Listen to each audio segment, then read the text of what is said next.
This is a foundation chain, and it's the basic start to most crochet patterns.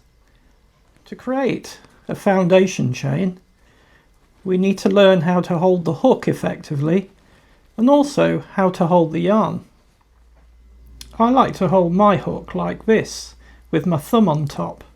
In fact, there's a flat point on the hook where you can rest your thumb. I'm not gripping the hook. It's not tight in my grasp. It's quite loose. My hand's nice and relaxed.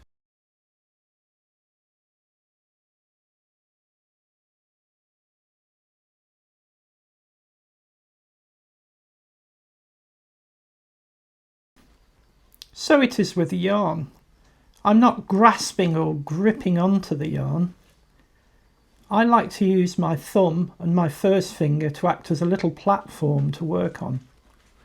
As you can see, I'm holding the chain and then just shifting my grip. Then the yarn flows over my middle finger and between my middle finger and my third finger. If we look underneath, it just emerges to the bottom. That enables me to put a little bit of friction pressure between that second and third finger. But I'm not clamping that yarn between my fingers. When I pull the hook through, it allows the yarn to flow through my hands.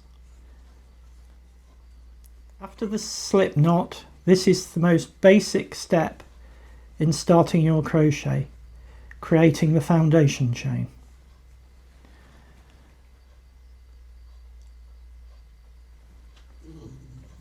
But it's a bit like driving a car. When you first learn to drive a car, there's so much to do at once.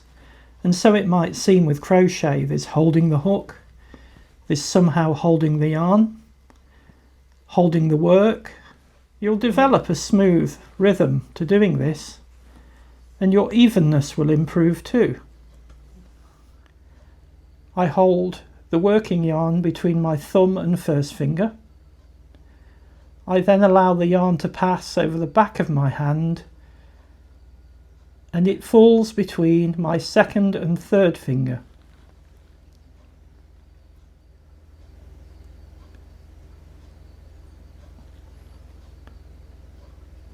This gives me stability when I'm working.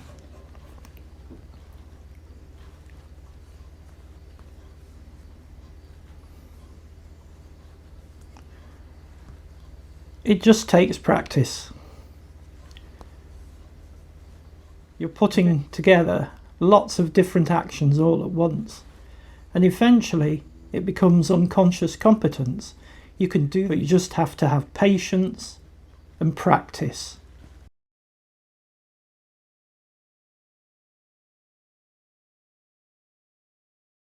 Look at the scooping motion of my needle.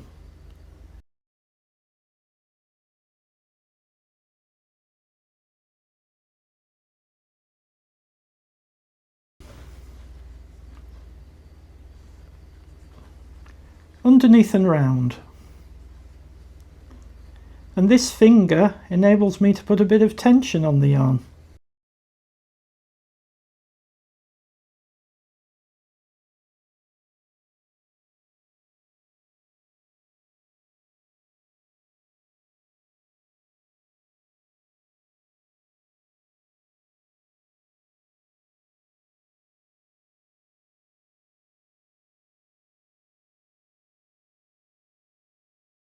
An alternative way is to hold the working piece between your thumb and second finger,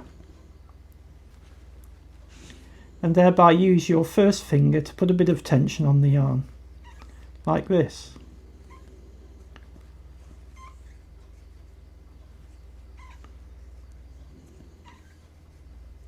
This is an alternative way. You might like to try both and see which one works for you. As long as you feel comfortable and there's no tension in your hands, whatever works for you is okay. There isn't a right or wrong way of doing this.